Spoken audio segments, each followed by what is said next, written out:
ठीक है, लेकिन हारून साहब बात यह है कि सबसे बड़ा जो इंकशाफ स्विस सीक्रेट्स को लेकर आ रहा है कि इंसानी हुकूक की खिलाफ वर्जियां करने वाले जितने हैं, ब्लैक मनी वाले जितने लोग हैं, उन तमाम का पैसा इसमें है और इसीलिए पूरा पाकिस्तान है ना जी, है ना। उसकी प्रॉपर तहकीक, इसके दो पहलू तहकीकात कीजिए। एक तो ये है 71 में जब मुल्क टूट गया, लोगों ने पैसे बाहर भेजने शुरू किए, नेशनलाइजेशन हुई और पैसे भेजने शुरू किए। 90 में नवाज शरीफ साहब ने कानून बनाया कि डॉलर बाहर एक हिस्सा रखा जा सकता है। वो कानून क्यों बनाया गया? जबकि पैसे यहां से भी भेजे जा सकते थे जी। इंडिया में तो ऐसा नहीं है, दुनिया के बहुत से मुल्कों में ऐसा नहीं है। वो उसके बाद की हुकूमतों ने मनसूख नहीं किया, सरमायादार प्रिवेल कर गए। सही है, लेकिन हारून साहब ये जो उस पैसे को वापस लाएं। देखिए ना, अगर फर्ज कीजिए, देखो बहुत से लोगों का तो जायज पैसा भी होगा ना उसमें, वो बाहर रखते हैं अंदेशे की वजह से या टैक्स बचाने की, जिस वजह से भी, कम से कम यहाँ जॉब्स तो पैदा हों। और अगर तो कार्रवाई बड़ा है हारून साहब, जो लेके आना था नहीं लेकर आए।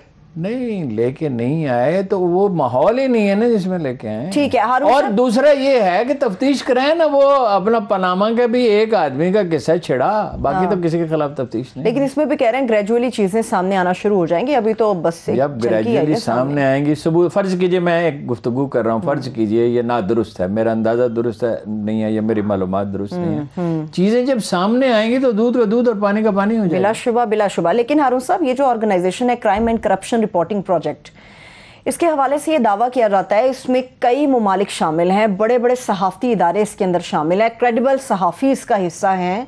तो इसके ऊपर मेरा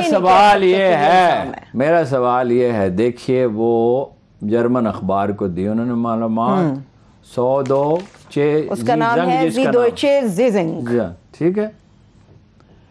उन्होंने दी इस कंसोर्शियम को जिसमें कितने मुल्कों के 40 अखबार शामिल हैं, 39 कंट्रीज के। मेरा सवाल ये है कि सबके नाम क्यों नहीं छापते पाकिस्तानियों के? एक एक खानदान का नाम क्यों छापा? एक पॉलिटिशियन की तरफ इशारा किया गया है, फिर लोगों ने कुछ ने सोशल मीडिया पर इमरान खान तो पैसे बैंक में रख सकता ही नहीं है, उस स्विस बैंक में रखने की क्या जरूरत? इमरान खान की तो कभी इतनी आमदन रही ही नहीं। सही, तो कोई और शख्स है मोस्ट प्रोबेबली, नाम क्यों नहीं लिखते उसका? वो बात भी आपकी ठीक है, लेकिन हारून साहब पनामा के अंदर भी यही हुआ था कि फेजेस आए थे, पहला फेज, दूसरा फेज, तीसरा फेज आया था, जिसमें नाम सामने आना शुरू हुए। चलिए आ जाए सामने, देखे ना नवाज शरीफ पे तो इतराज हमारा ये था। मैं तो पनामा तो बहुत बाद में, मैंने तो उससे 1 साल पहले लिखा इस प्रॉपर्टी के बारे में कि उसकी मनी ट्रेल नहीं देते।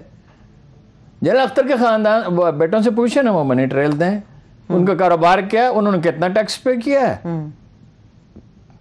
और असासे सारे डिक्लेयर्ड हैं या कोई खुफिया पूछा उनसे। अभी हारून अख्तर साहब को भी मिलाएंगे, हारून साहब उनसे भी डिटेल्स कुछ लेते हैं।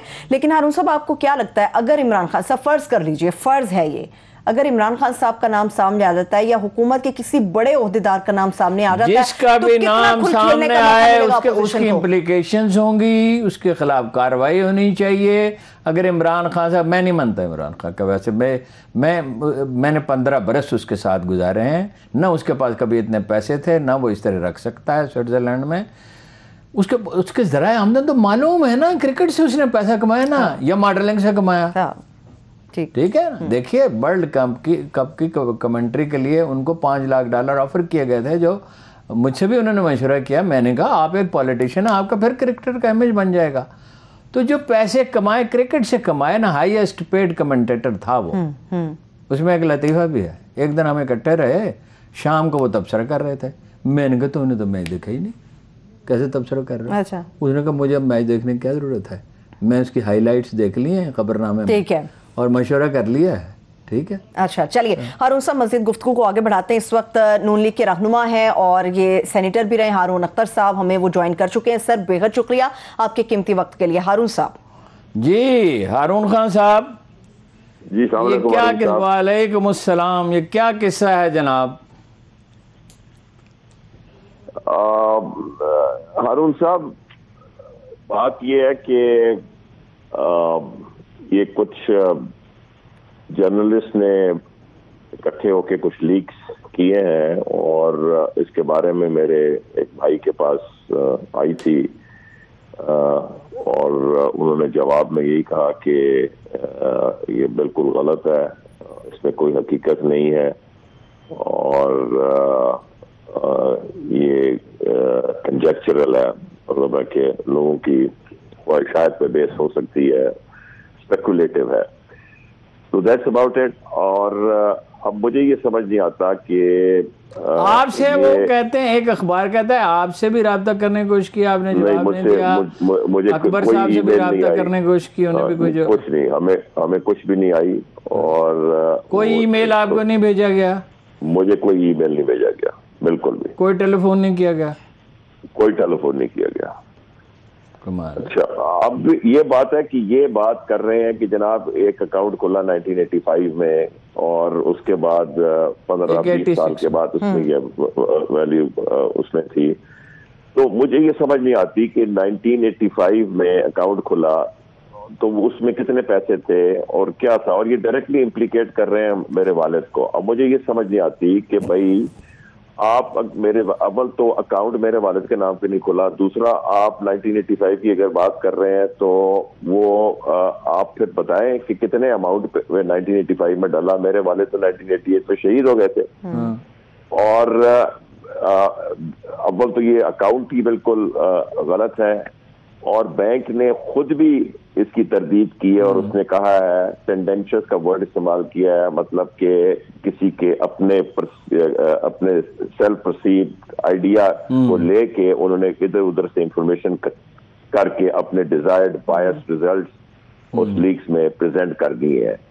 और जिस अखबार ने छापा है उसने कैटेगोरिकली ये लिखा है कि जनरल अख्तर अब्दुल रहमान के ऊपर 40 साल में किसी किस्म की कोई एलिगेशन नहीं लगी। खैर ये तो हम भी इसके गवाह हैं, इसमें तो कोई शुबा ही नहीं है। और उनका तर्ज जिंदगी भी ऐसा नहीं था, सिगरेट तक तो वो पीते नहीं थे। हुमायूं साहब सिगरेट पीते थे, उनको डांट भी पड़ती थी, मुझे याद है इस पर।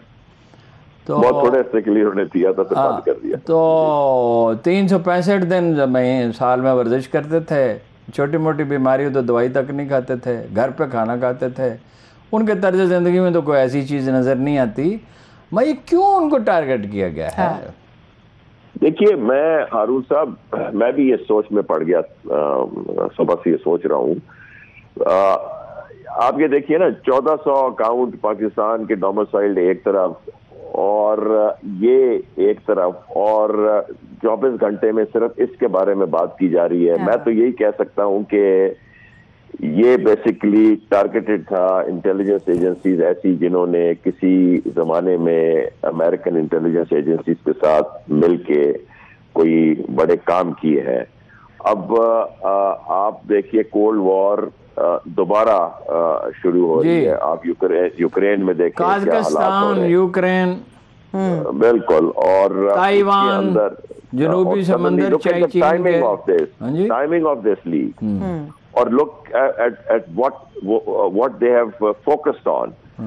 मुझे तो ये सिंपली हमारी इंस्टीट्यूशन को बैश करने के लिए किया गया, बिकॉज देखिए हम कारोबारी आदमी है, हम पाकिस्तान आने से पहले भी प्रोफेशनल्स थे। मैंने जाती तौर पे पाकिस्तान दुनिया की सबसे मुश्किल डिग्री एक्चुअल साइंस 23 साल की उम्र में ली थी, आज तक वो रिकॉर्ड नहीं टूटा।